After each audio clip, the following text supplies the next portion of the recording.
just go buy Val. That's it. That's your contribution to making the world a better place. If you do that single thing, all of these sort of repercussions will happen, and the world will change. This cryptocurrency that I'm going to be talking about represents the future of money.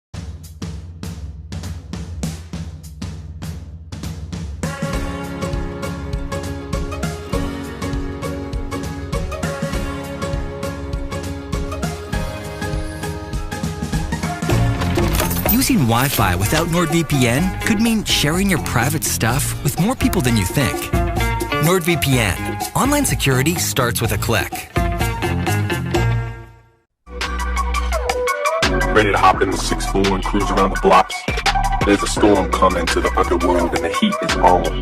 Take over the blocks and call the shots. It's time to hustle or get hustled. What's it gonna be? Stay sharp. It's a dog-eat-dog world out there. Don't let them catch you slipping. Only real gangsters thrive in the dope wars world. Hey, Eric, thank you so much for making yourself available. You are one of the team, or you're involved with valcurrency.com? Yeah, I guess technically I'm a global ambassador, but I'm also directly involved in the rollout of the system. Okay, and we're going to find out about the system, right? And just got to acknowledge that we're recording this. What day is it? Tuesday, the 14th of June.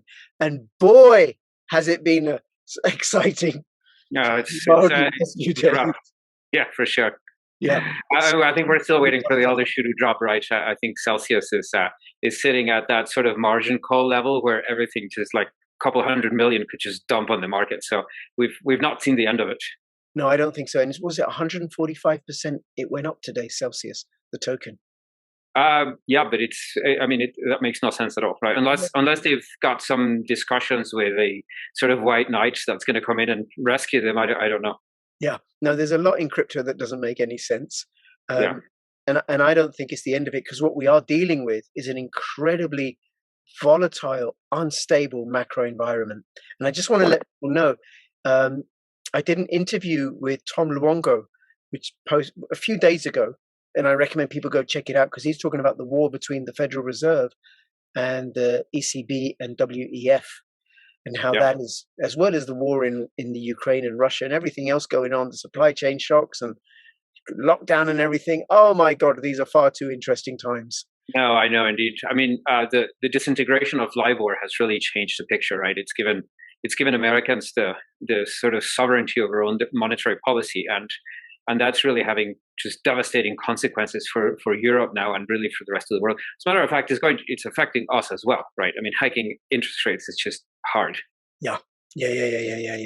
Very good. Now, people want to dig into that, go check out that video, and also my other interviews with Tom, and check out his channel and stuff. But we're going to be talking about this cryptocurrency that's not Bitcoin. You say you are it's the future of money, valcurrency, valcurrency.com. I'll have all the links in the description below. And you say, oh, by the way, please subscribe, comment, like, all that business. Follow me on Twitter, CryptoRichYT. If you're already subscribed. Okay, good. If you're watching this on YouTube, come over to Odyssey, because that's censorship resistant, and support my work there. Now, first of all, is this a really, really good time to go looking into some little bitty altcoin that nobody's heard of? Right. So this is a little itty bitty coin that no one's heard of, except that's about to change in a very substantive way. We've been largely in stealth mode. In fact, this is really the first time that I talk about this publicly. Right, okay. So there's probably a bunch of things that I may not be able to say, but I think the way that we've approached the sort of promotion of this, it has been very commercial. In fact, it's the whole structure of the currency is very mercantile, right? So for example, in your case, your audience is small, but it's a sophisticated select audience, right? And this is what we've done. We've had a lot of private discussions with groups and things like that, but under a controlled environment. So I think we're almost to the point now that we can actually start talking about this. Okay. And what is this? What is VAL? So I think of VAL as Bitcoin 2.0 for a number of reasons. The first is that a lot of people look at Bitcoin and they say, oh my God, it went to 60,000. I completely missed out, right? And there's there's like layers and layers of comprehension necessary for someone to actually make a commitment to Bitcoin. They'll look at it and it goes up and then it crashes and they go, see, it's a bad thing, and I was glad I didn't get in. And then it goes up again and it doesn't crash, right? It crashes to a higher level, and then they think, wow, I think I was wrong, and is it too late now, right? So all of that kind of stuff, it has had a really hard time with acceptance. Mm-hmm. Still, in 10 years, it went from 5 cents to $60,000, right? On the basis of really two components. One is ideological. People looked at Bitcoin, and especially Austrian types like me, they looked at it and said, "Oh, this is real money. I recognize real money when I see it." And so I'd rather hold that than the sort of shitfest of other assets that one can buy. And the second component is speculative, right? Those are the guys that say, I don't know what real money is. I don't frankly care. But I can see an upslope in a curve, and I'll buy it now and sort of hold on to it and sell it, right? Now, VOW has both of those components, but it has a third component, which really no other crypto token has, which is huge compared. And that is, it has commercial demand. Okay, forgive me. Forgive me for being a little bit skeptical and cynical, right? Yeah, I know. It's like to the moon, right? Everybody says that. But. That's right, to the moon, right? Because everything's crashed. I got friends and family and, cousins who are just so upset and everything. I'm like, listen, I've been in this crypto for 8 years. It's fine. Just keep calm and hodl. Buy some more, right? But you're coming along and saying, hey, listen, within a year, it's going to be up at this Bitcoin levels. And I'm like, well, what's the tokenomics? What's so special about this? How is, how many, I've heard so many altcoins, and I'm sure people who've been watching this, so many altcoins making this claim. Yeah, we're the Bitcoin SV. That's the real Bitcoin. No, Bitcoin Cash is the real altcoin. No, Litecoin. No, Monero. No, Pirate Chain. Pirate Chain, yes. Yeah, I mean the space is rife with scams, and none of the ones that I've named are scams. Just to be clear. Yep, sure. No, but I mean there are legitimate projects out there working on technology, right? I mean there's the issue of scaling, right? How do you scale in a fully decentralized environment, right? I mean EOS scaled, right? They went up to 1,000 transactions a second, but they did it by sacrificing decentralization. So okay. There are things like privacy, there's the privacy groups, the projects. There's the whole issue of IBC, inter-blockchain communication, how do blockchains talk to each other. So there's a lot of work being done by really, really smart people out there that is essentially plumbing, right? How do we physically work out the math and the logistics, right? I like to say that, math and logistics, to make something happen. Now, VOW is none of those things. VOW is actually blockchain agnostic. What it is it's a financial innovation. It is taking so I'd like to say that Bitcoin was a breakthrough, right? And it is in its own right. Yes. But the breakthrough is a little bit of it's a little bit underwhelming from a certain perspective. What Bitcoin's great achievement was to recreate real money. And we had real money forever and ever, right? We had gold. Gold is real money. Yeah. Right. And what really makes for money is the fact that you can't just manufacture it, right? Gold exists and you have to go find it. You have right? to work. Exactly. You have to work for it. Or you have to either get it from someone or you have to go find it in the earth, which takes a lot of effort. And there's only so much of it. It's rare. It's scarce, right? Mm-hmm. So up until Nixon delinks from gold and everyone just goes towards the fiat thing, we had real money. Now, what Bitcoin does is it brings back real money to the world.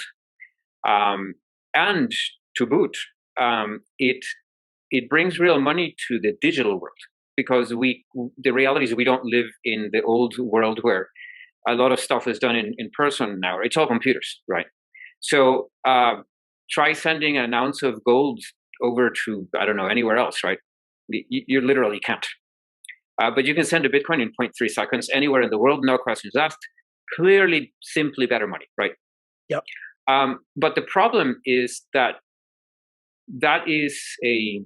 it's just a rudiment. It's a component in something that needs to be bigger, and VOW is that bigger thing. VOW is actually an economic model. and it uses the mechanisms that Bitcoin and Satoshi Nakamoto invented, but it uses them in a completely novel way, right? That allows, and when I say economic model, I mean that's kind of a nebulous term. If you think about, like my background is really in token economics, right? Let's just say, and that really tends to be a discussion about how many tokens are there and who gets what. Like the founders get, that's not token economics at all, right? Token economics is really about what are you doing with the token, who's going to consume it, how is it going to be transferred, why, all this kind of stuff. So when you think about an economic model, it's a really, really big thing, right? You look at the world, the entire world, and you say it runs on finance, it runs on economy, and there's a model for that. So can we replace that? And the answer is, well, yeah, probably, but the replacement would have to make a really, really fundamental change to something in the economic model, and VOW does that. Okay, so take us through, what is VOW? What does it do? What's the token economics? Where did it come from? Proof of stake, proof of work, all that business. Right. So VOW is three things. It is a liquidity mechanism. It represents the decentralization of currency issuance, and it is a fiat to crypto on-ramp. So let's take the first one, right?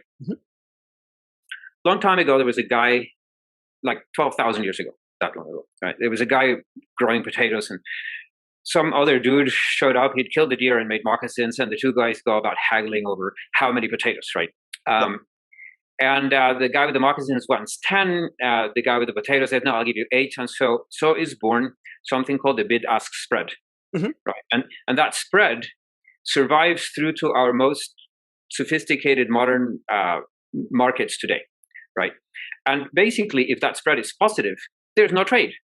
So we measure liquidity based on the spread. When we have a very narrow spread, then we have a lot of liquidity, and liquidity is hugely important to everything we do, especially in the crypto markets, right? I mean, we talk about Bitcoin being the single most liquid asset on the planet, probably. We care a great deal about that, and there's reasons that we can get into if you want, but whatever. The point is this: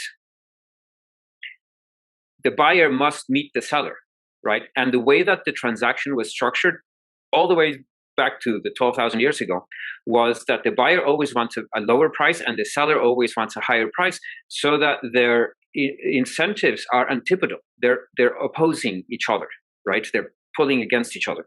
So one of the works of one of the sort of goals of token economics is to understand incentives and to be able to align incentives in a transaction or in a system, right? And what VOW has done is it has taken these antipodal interests and just sort of folded them so that they are now properly aligned. In other words, VOW has redefined the relationship between two transactants in a transaction, which has frankly never been done before. And how does it do that? Right. So I'll explain a little bit about the mechanism, and I'll explain it from a very mercantile perspective, right?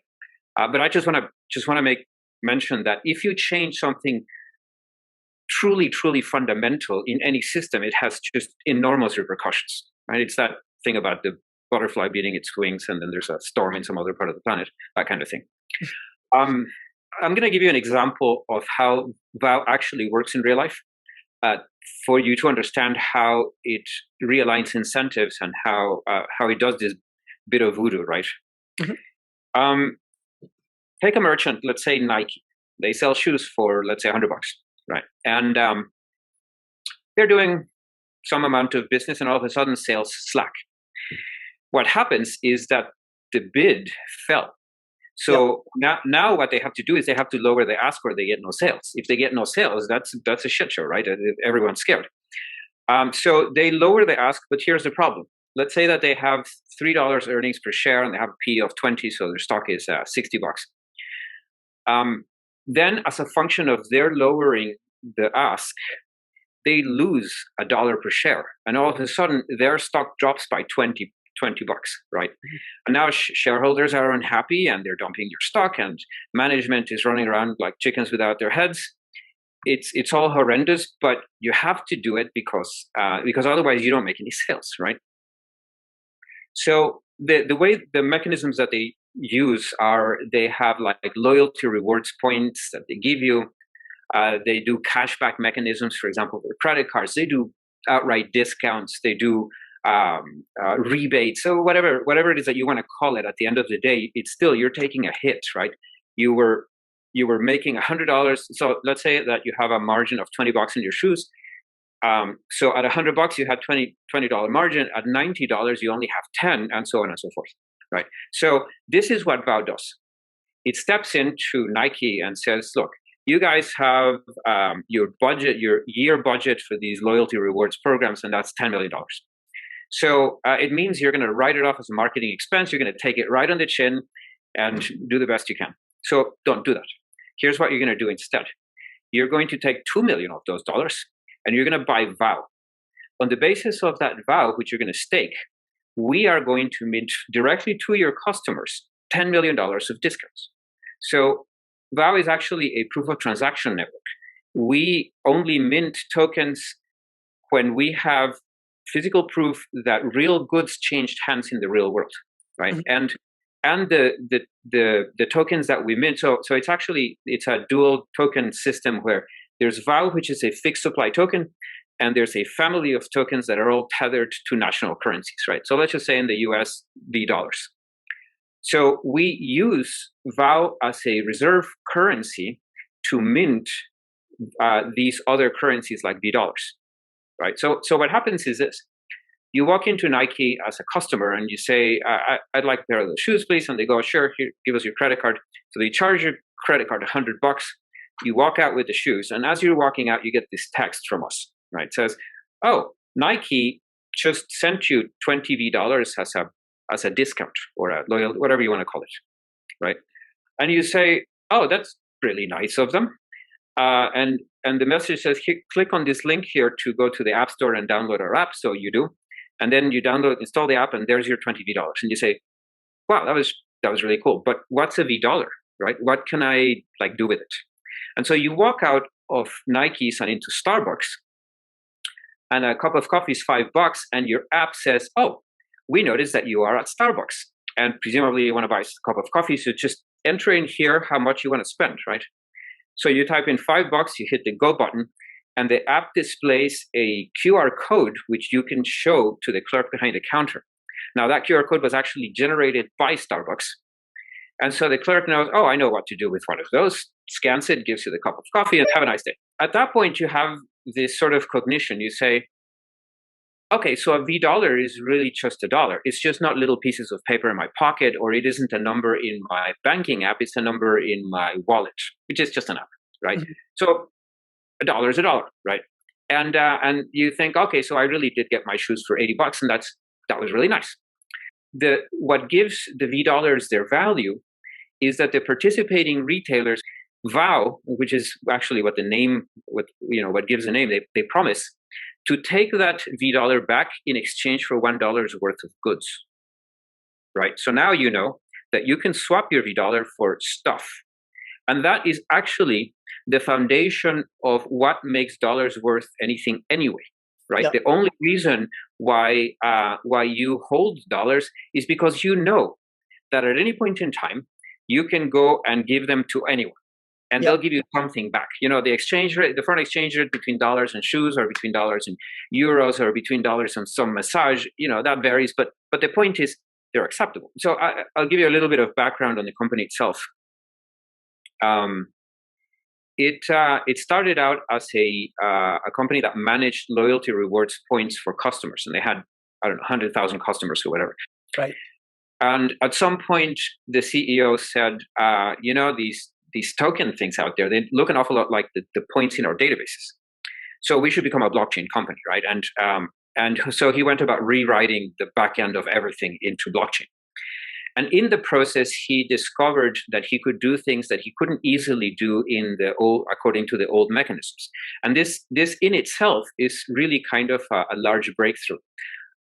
There are billions and billions, probably $40 billion worth of loyalty rewards points out there, right? Mm-hmm. And here's your typical experience, right? I buy something with my American Express. I've got these 20,000 points with American Express. And my first question is, okay, that's really great, but what are they worth?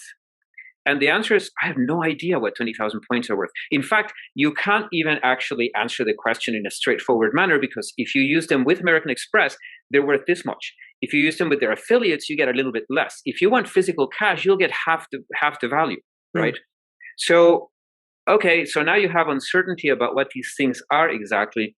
And then, of course, they expire. Oh, shit, I have to use them, and I forgot to use them, and they bloody expired. And I'd like to, there's also issue of separation, right? The industry set up as a series of silos. So if I earn American Airlines points because I flew to New York, and I'd like to now use those points at Delta, the answer is no, never, ever, ever, ever. Yep. Right. And then, of course, if I want to manage those points, the question is, who issued them? And, I have to go onto the American Express website and figure out where the bloody hell they put the thing about the points and to convert them, or maybe it's a disaster from a user experience perspective, right?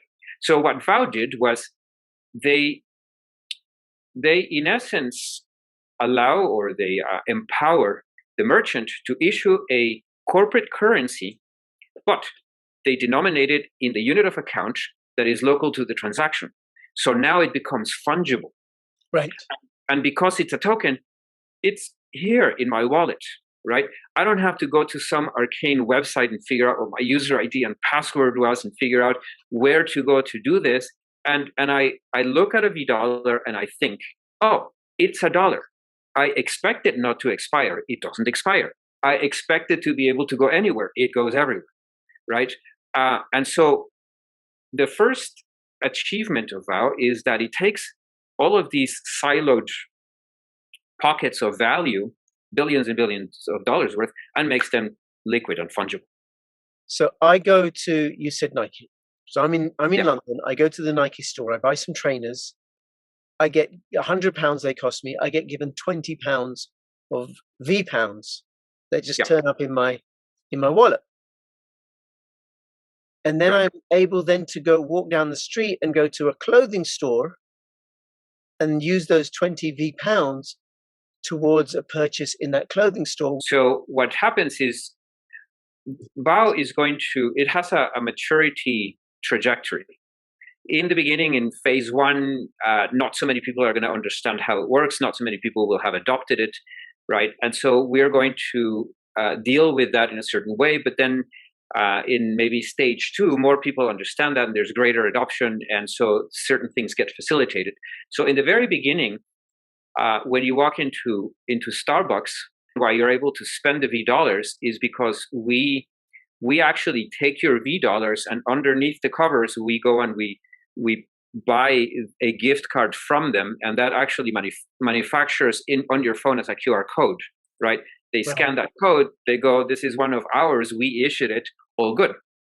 And, probably for the short to midterm, a lot of business will happen that way, right? But here's the thing. So at that point, Starbucks doesn't even know anything about VOW, right? What happens is that after a while of doing business, we knock on their door and we say, we've got stats, and everybody loves data, right? Our customers have been shopping with you and have spent this much money, and let me show you a way in which you can actually make a bloody killing. VOW is now operating in 10 different countries. In the UK, where you are, in Ireland, in Denmark, obviously, in South Africa. In India, they've just closed, or in the process of closing a deal.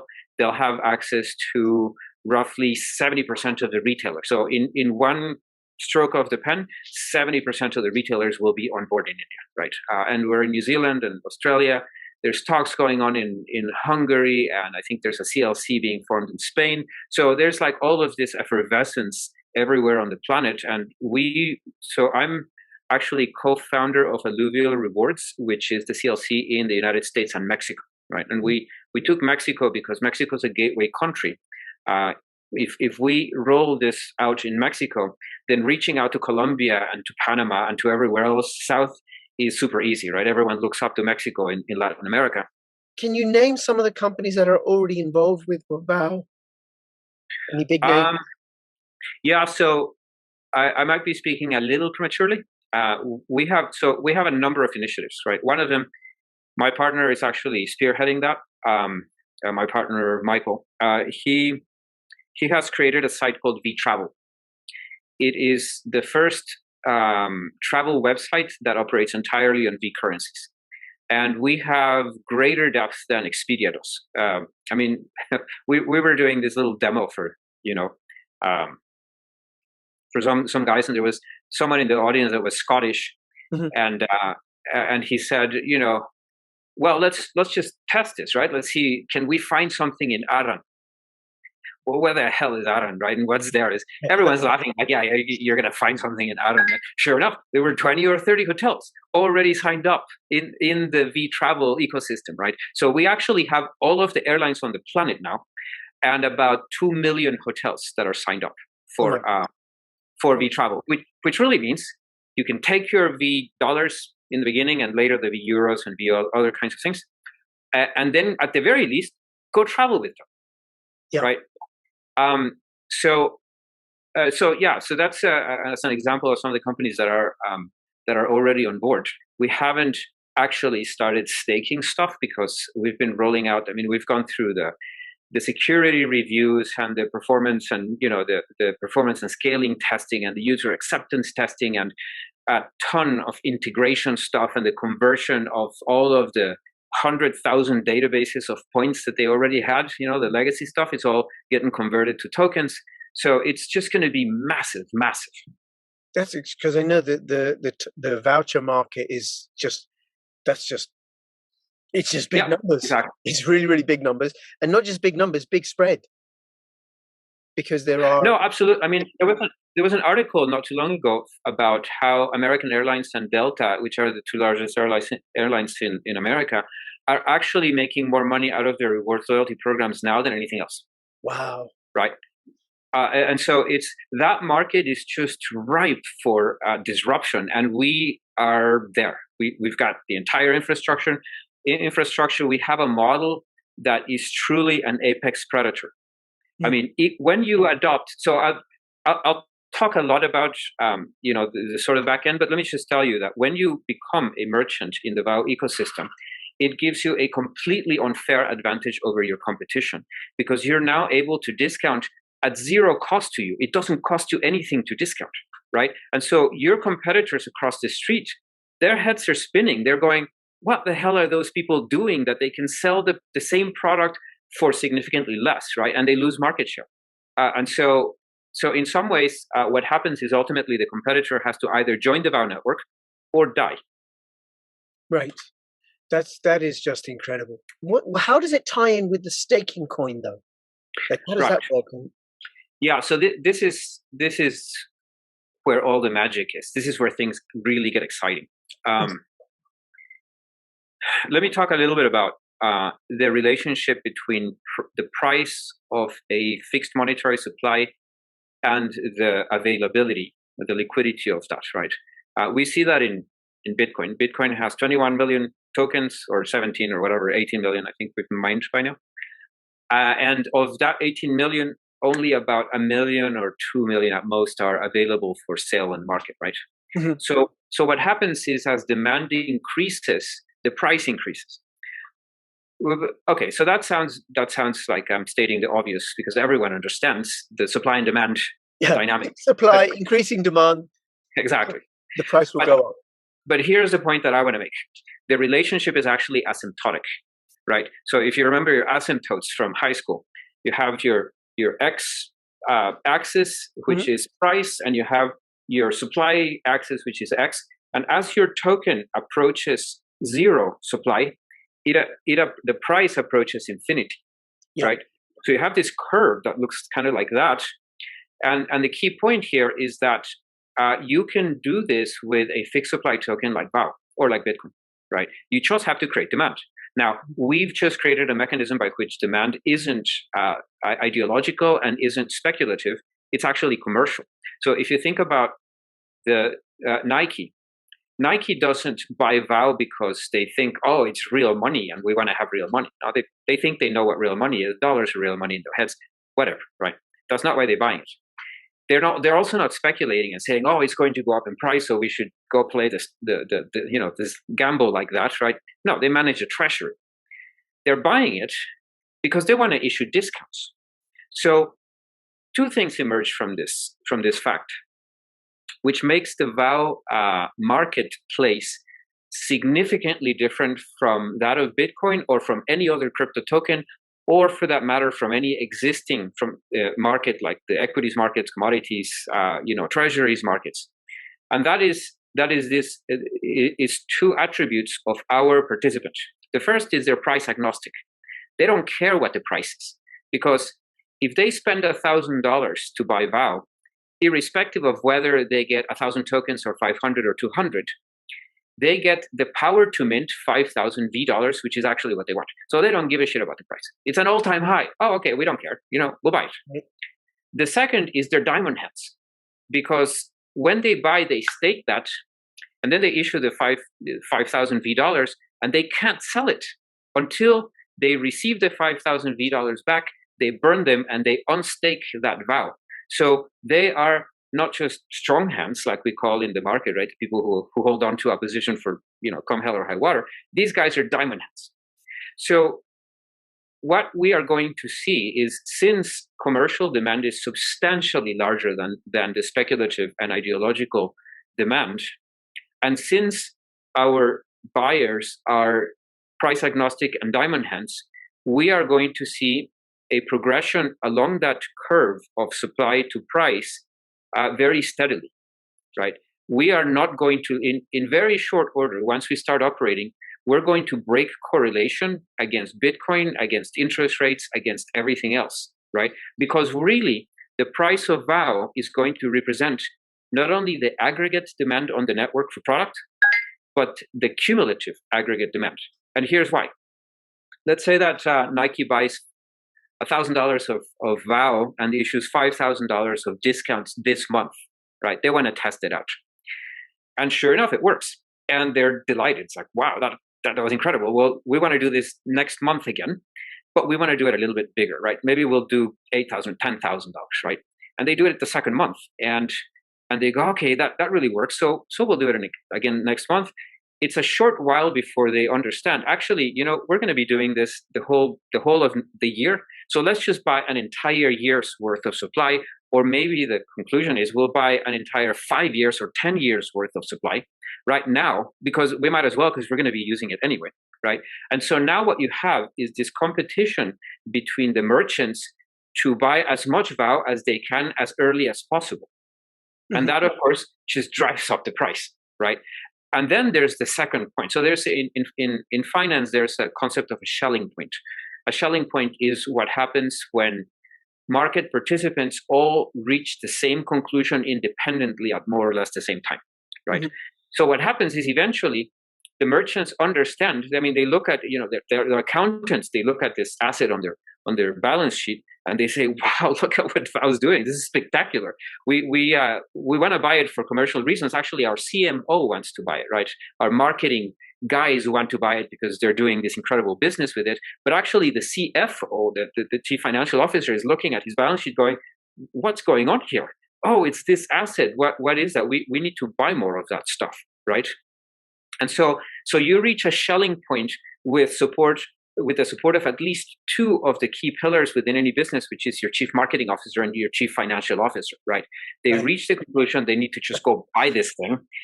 And so you reach the second conclusion, which is, why is it going up like this? And the answer is, actually, we're making it go up because everyone's doing this.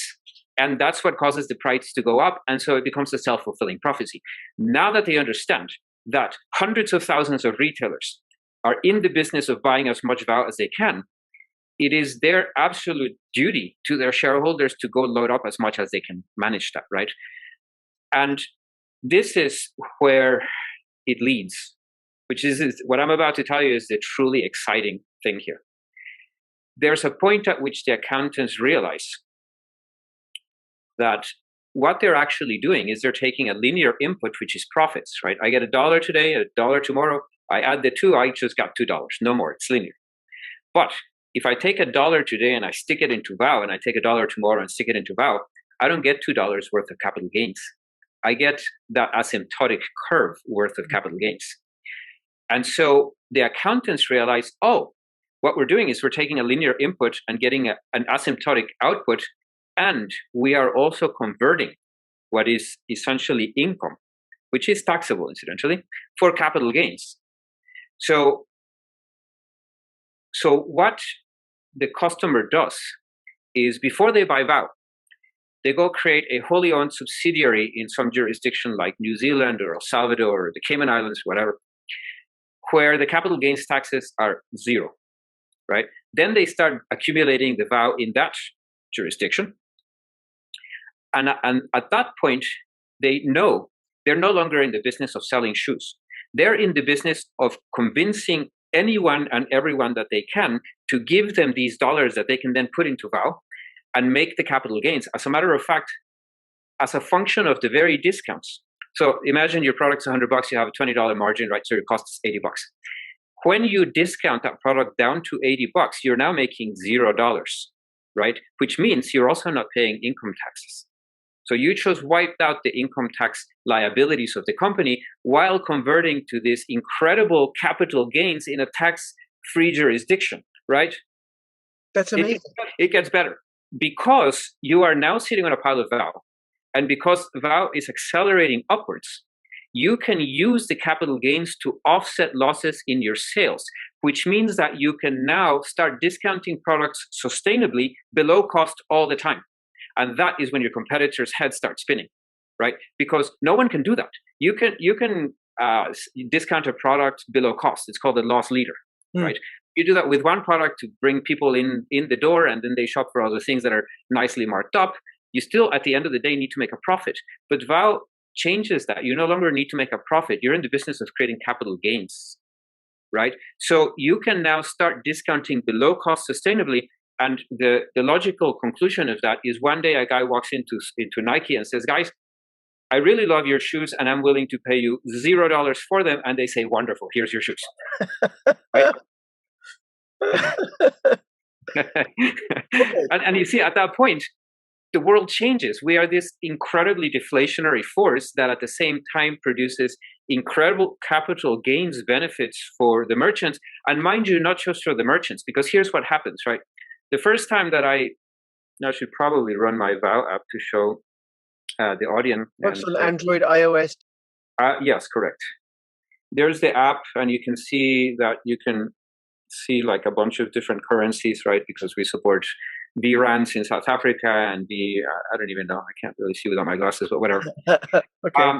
But so here's what happens, right? The first time when you install it and you have some V-dollars, let's say you had 20 V-dollars, right? You look at it and you go, oh, so I now have 20 V-dollars. That's nice. And oh, there's this thing called VOW too, and that's trading at $1 a piece. Okay. You think nothing of it, you turn off the app and you go away. A week later, you buy something else, right? And they send you 5 V-dollars and your app goes bing, you got something. And you go look, oh, I got 25 V-dollars. And then you look at VOW and it's $2. And you say, well, why am I holding on to these 25 V-dollars when I could just click this button right here that converts them to VOW for me, right? And you forget all about that. You do it, you forget. A month later, you come back and your 25 V-dollars turned into $100 because VOW is now 4x, right? At that point, you say, I've got money in a savings account that's paying me 0%. I should just put it in there, right? And you do it, right? And so what happens is, as VOW goes up, he benefits along with the merchant, right? We don't just make the businesses rich, though the businesses, they have a really hard time sustaining themselves these days. Yep. We fix that, but we also make the customer, the retail guy, the little guy, rich. Ben Bernanke. Mm-hmm. He was a scholar of the Great Depression, right? His thesis was that the Great Depression wouldn't have been as great or as painful or as lengthy as it was had the central bank issued a lot of liquidity. Right. And so during his term as the chairman of the Federal Reserve, he did exactly that. He created mountains of quantitative easing liquidity, right? And he actually even once said that if he had to, he was going to get on a helicopter and drop $100 bills onto the heads of people, right? They called him Chopper Ben for the rest of his term for that reason. And so he did exactly that. But yet his impact on the economy was really muted, right? It was very minute compared to what was expected from the model. And the reason was primarily that when the central banks issue liquidity, they have a layer of commercial banks in the middle, and the banking system, in essence, absorbed all of that liquidity to recapitalize their balance sheets, and the guy on the ground never saw that money. Therefore, they didn't manage to stimulate the economy, right?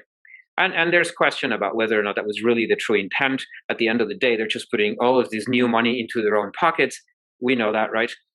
But this is what VOW changes. When we produce liquidity, it goes to the ground, to the guy on the ground.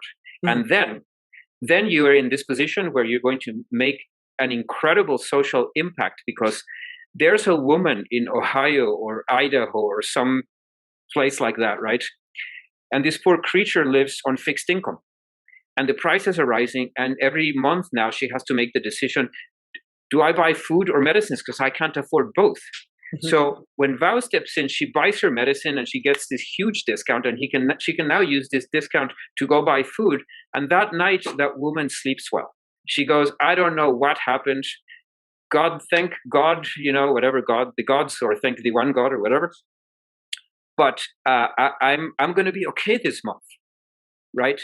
And that the alleviation of that stress, if you think about how much stress the world is under, and not just in Ohio or Idaho, but on a worldwide basis, right? That makes an incredible difference. Yes, absolutely. But now, isn't that inflationary though? It's actually deflationary. Issuing all these V dollars and V pounds, V euros. I love you, man. You're awesome because you ask exactly the right questions. So here's a really funny thing about inflation is that inflation and deflation are really just a question of direction, right? Okay. If you are inflating the monetary supply and putting it in the pockets of the banks, it's inflation. If you're inflating the monetary supply and putting it into the pockets of the little people, it's deflation. Right, because what happens is, okay. Let's talk for a minute about how is it deflation? Can you give it because you'll have more money, more V pounds chasing the same amount of goods, so the value of those goods will go up. But you'll have more money. But it's okay. So we go back to where is the money? If the money is in the pockets of the people, then it's a different thing. When I go and I buy a pair of shoes for $100 and Nike says, we're going to give you a discount of $20 in Nike in V dollars, that's called deflation. Prices are going down. Things are getting cheaper for me, right? They're getting cheaper as a function of the increase in the monetary supply, which ordinarily would cause real inflation. So let me step back for a second. There's two forms of inflation. There's economic inflation and there's financial inflation, right? So for the audience, economic inflation is what happens naturally as a function of the decisions made by producers about what the market needs. So let's just say you make potatoes, and you have a choice. You could make potatoes. You could farm potatoes, or you could farm soybeans. Mm-hmm. And you say to yourself, well, I think there's going to be great demand for potatoes. And so I'm not going to do soybeans, I'm going to do potatoes, right? So you do. And coincidentally, a bunch of other people thought the same thing. Now there's too many potatoes in the market, and the prices tank, right? So that is economic dynamics. Real goods, real price, real demand, and the potential mismatch, and therefore price stress, right? That's your economic inflation. Now there's also financial inflation. Financial inflation derives directly from the management of the monetary supply. And the monetary supply should be, by rights, managed in a way that it facilitates the economic transactions. So what happens is, let's just imagine that on the aggregate, there are $100 worth of demand for product, and only $50 that actually exist. So there's too much demand for the actual number of dollars that exist. So what happens is that increases monetary velocity. The same dollar has has to move around more quickly because this guy needs, right, but he doesn't have the money. He has to get the money. And so that causes inflation, right? That causes prices to rise, not as a function of a mismatch between supply and demand, but as a function of the fact that there isn't enough money available. The opposite, which is deflation, happens when you create too much money, right? Now, matching the monetary supply to the growth rates in the economy is hard. I'll grant you that, right? But also, we are now living at a point where that doesn't even matter.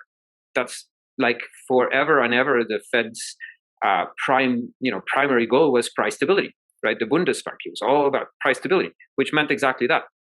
We don't even remember that term anymore, right? Now it's all about political, it's about saving the state from the enormous debts that they've created, right? They can't even pay the interest on the debts that they've accumulated. They have to borrow for that, right? And so now you have central banks catering for interest rates and for the survivability of the state as a function of its ability to borrow just to pay the interest. So in some ways, Val steps in a really perverse way. It's like a Trojan horse, right? It uses the very mechanisms of the Federal Reserve, of central banks, but to create exactly the opposite effect. And that's why I said earlier, Val is three things. It's a liquidity mechanism. It's the decentralization of currency issuance, right? Because we're now letting companies issue corporate currencies under the guise of a V dollar, united under a V dollar, such that the management of the monetary supply in the world now falls into the hands of the many rather than the Federal Open Market Committee and its 12 monkeys. Yep.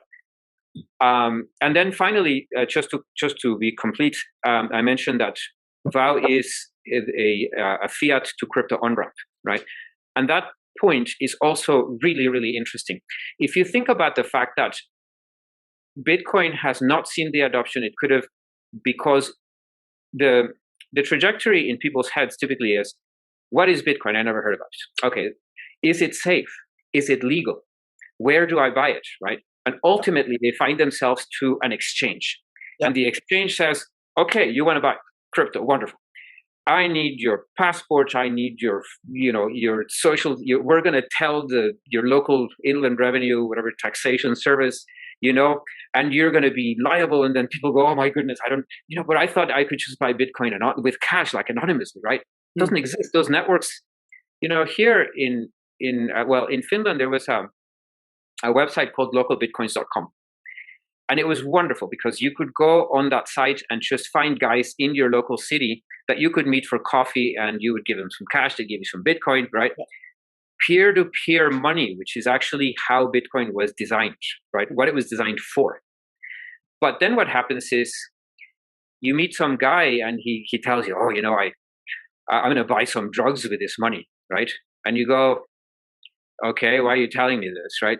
Like, do I give a shit what you do with your Bitcoin or with your dollars? And you walk away from the transaction and you get picked up by the cops. Oh, you were told that this money was not, makes you an accomplice, right? And they start arresting everyone. And now everyone's afraid to do peer-to-peer cash. So that means that your guy who wants to buy Bitcoin has no choice but to go to the exchanges. Yeah. So what happens is Bitcoin doesn't get bought and it doesn't get the adoption that it needed. Now think about VOW. You walk into a store, you spend $100, you get 20 $20. You just onboarded onto crypto and you didn't do KYC. Okay, but don't they know how do they know your wallet address? And then wouldn't that be connected to your payment mechanism, your credit card or debit card? Absolutely. But KYC is a very specific mechanism that has reporting duties to the Treasury, right? The fact that some private company in Jersey in the Channel Islands happens to know something about you, well, so what? Everybody knows something about you. Like my credit card company or debit. Yeah, they don't have to report you to anybody, right? They just handed you $20, and they're not running off to Inland Revenue to say, or to the IRS to say, yeah, this guy, and even if they did, it's $20. It's got zero upside, zero downside. There's no capital gains on it, right? Yeah. So for that reason, I think that adoption, let me put it this way. I found Bitcoin in 2012, right? And when I first read the white paper, I realized that my whole mission in life had just become the fostering of worldwide crypto adoption, right? And so I've spent a good 12 to 22, a good 10 years now, struggling with the issues of banks and the issues of KYC and the incredible complexity and the regulations and the fear and all this kind of stuff, right? So I look at VOW today and I think, gosh, it's such a simple mechanism. I'm giving something away that presumably isn't worth anything, right? It's worth something in a couple of people's heads, the customer and the merchant, but it has no real value, right? We're a discount coupon. We're not money, right? When a V dollar comes into existence, there isn't a dollar worth of collateral saved in a bank, right? It's a promise, which is why the slogan of VOW is the future of money is promising, right? Because it's about making that promise. Yes, I'll take that V dollar back in exchange for goods. And so that fact alone, it can circulate like a means of value exchange, because I could go to the store, get 20 V pounds, and then go and send those 20 V pounds to a mate of mine for something. Look, it's a cryptocurrency, right? You can send it to anyone, anywhere in the world, 0.3 seconds, no questions asked, and with basically without fees. I mean, try it. Look, I wrote this article, I think, called "PayPal is Dead, Long Live Bitcoin" some time ago. I had a friend in Serbia. He was an old guy, and he had medical problems, and he was like, "Can you help me? Send me some money." I'm like, I tried sending him money. Oh my God, it was impossible. Oh no, it's Serbia. We don't do Serbia. I don't know what's wrong with the Serbians, but the fucking banking systems won't touch them, right? I couldn't wire him money. So I finally sent him Bitcoin, and he had a friend who just cashed it out for him into local whatever they have there, and so it kind of proves the point, right? Crypto is simply better than this enormous apparatus we call the banking system. Yep, absolutely. And then the businesses, they can also do business to business transactions. Oh my gosh, I really so love you, man. You remind me of all the things that I wasn't going to mention. So here's the thing, right? VOW is starting with the retail business, because the retail sector, because that's its origins. It came from the loyalty rewards management, management of that shit. But the reality is that once VOW is in circulation and there's some degree of adoption, here's what happens. Your restaurateur receives these V dollars back from the customer, right? And he has probably 9 different options as to what to do with the V dollars. Only one of them, which is to burn them so as to de-stake his VOW, right? Another option that he has is he could pay the baker for the bread that he buys, right? And the baker can pay the mill for the wheat, and the wheat can pay the farm for the the whatever, and the farm can pay the farmhands. And as a matter of fact, without taking it that far, the restaurateur can pay his employees in V dollars, because they can walk into the supermarket and buy food. They can buy gas from the gas stations with it, right? So at that point, in the mind of the merchant, when they're coming from a mindset where returning coupons cost them money, it's painful. Oh my God, you actually showed up with a coupon. Yes, I did want you to show up with a coupon, and I'm going to try to side sell you, etc. But I know I'm going to take a loss here for this coupon because I gave you product without making that money. All of a sudden, and so they're going to think of V dollars in those terms, right? But all of a sudden, there's a switch in the mindset, and they realize, oh, I'm getting an actual dollar for this. Someone walked in the store and they wanted a pair of shoes, and they gave me 100 V dollars. And that's actual revenue. My accountants will book it on the income side potentially, right? If that's what from an accounting perspective makes sense. But I can take these dollars and I can pay my stuff. I can pay my vendors, right? So we walk our way up the supply chain until we own the world, the whole thing. Hold on. You're not going to get to own the world. You're not going to get to own the world. I'm sorry. Because Goldman Sachs, the Bank of England, the Federal Reserve, the ECB, right, the WEF, wait a minute, You don't get to do the value issuance.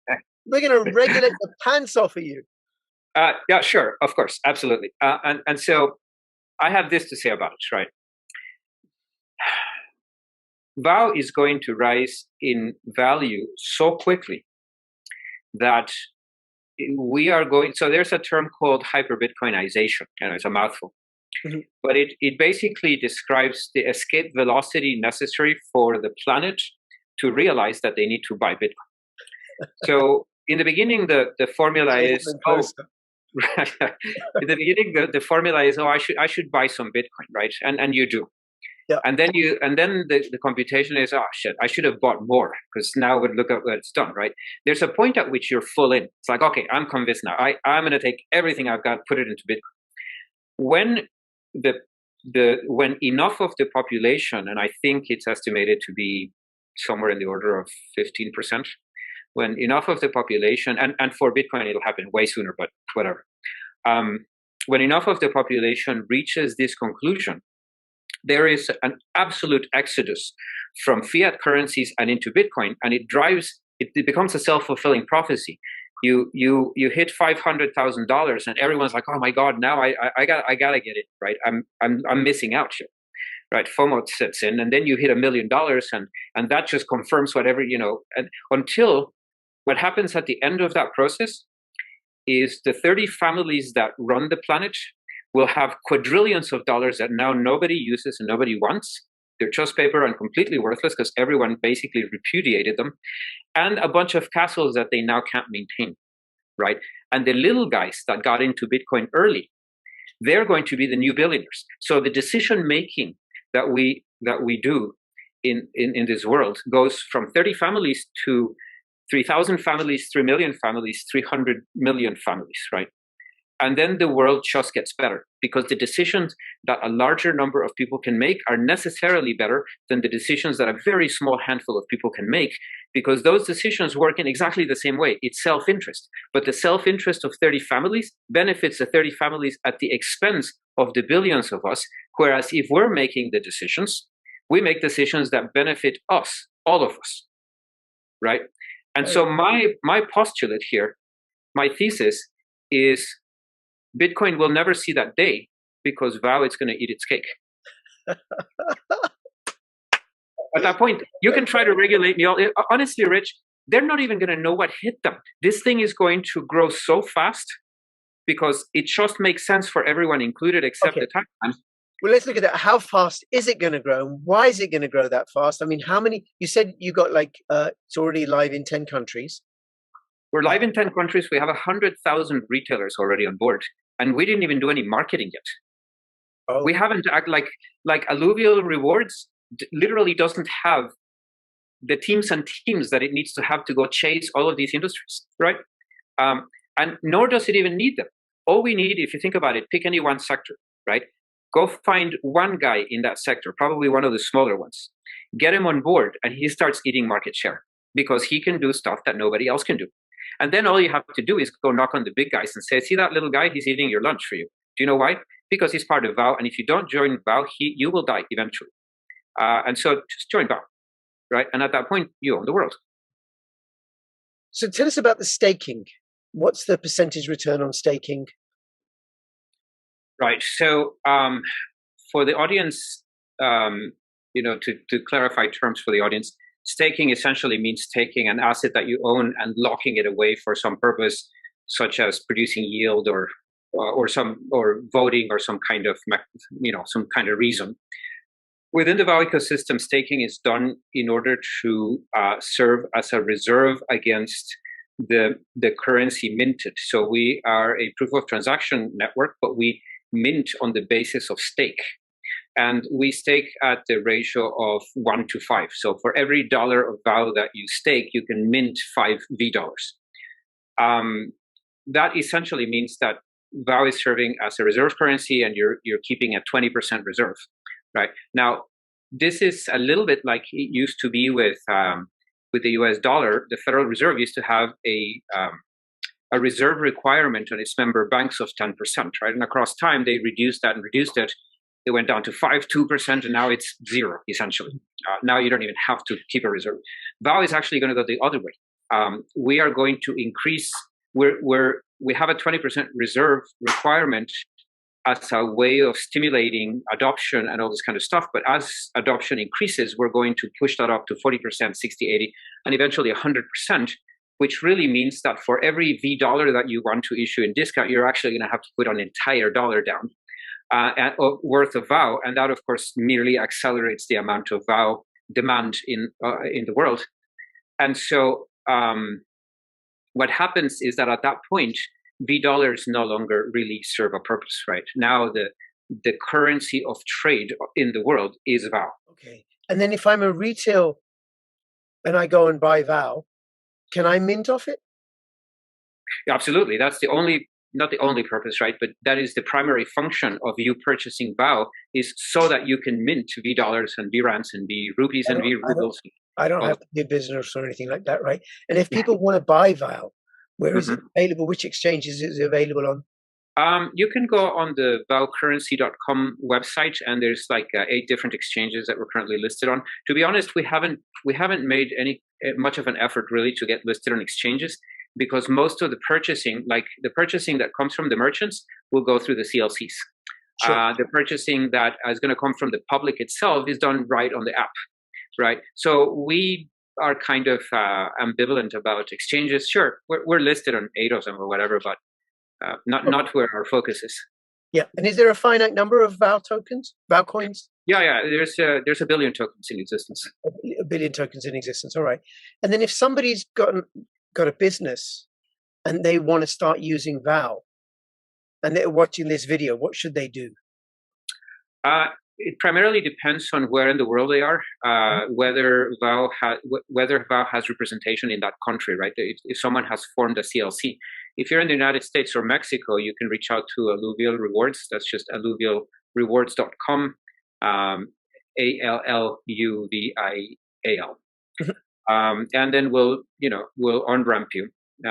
We are doing the on-rampings right now kind of by hand, because we're working with a very few select groups. But eventually we're going to just have on the website a page where you can just go sign up. Right. Okay. And then otherwise, I imagine people can go to the website and find out whether it's in their country and then get in touch that way. Yeah, exactly. And I don't think that we've, I don't think on the vowcurrency.com website there is a page for, we are in the following countries. We're really, our great focus has been the technology, not the rollout so much. Right, because we have this incredible advantage over every other crypto project in that we have this incredible legacy of customers. So even just getting those customers onboarded with us has been an incredible challenge. I didn't think we were going to be talking this long. You did warn me. There's a lot we can get into, right? Yeah, I believe actually there's a lot more to this, but I'm sure there is, and you've been very, very clear. But what I'm going to do is I'm going to have all the links in the description below and ask people to go check it out and do their own research and stuff. Maybe you want to download the VOW app onto your iOS or Android phone, and then maybe go play with a little bit of VOW and see how that goes. I will be covering this again. Is there any last things you want to say, Eric, before we finish up? Yeah, I mean, I like the concept of VOW, right? I vow to change the world. That's my vow, my own personal one, right?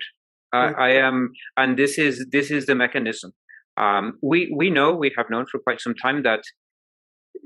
So if you look in my blog, I keep a blog on Medium, right? It's just ekis.medium.com, EKKIS. There's a website out there called, an article out there called the Hyperwealth Manifesto. And I talk about how, how the tremendous amount of suffering and pain on this planet is very inexorably interlinked with finance. And we know since Satoshi Nakamoto that all we have to do to fix the problem, any problem, almost all the problems, is to simply walk away from fiat, right? Yes. And so that's what VOW does. That is the mechanism. So to you guys in the audience, just go buy VOW. That's it. That's your contribution to making the world a better place. If you do that single thing, all of these this sort of repercussions will happen, and the world will change. Yes, very good, Eric. Thank you. I look forward to having you on again. Anybody who's watching, if you hold VAL, give me the ticker symbol for VAL. If you don't hold VAL, give me the ticker symbol for VAL. Please do comment. Go check this out. And between now and when I see you next, please keep it in your pockets of the Crypto Profits. This is Crypto Rich and Crypto Eric signing out. All the best. Bye bye. Take care.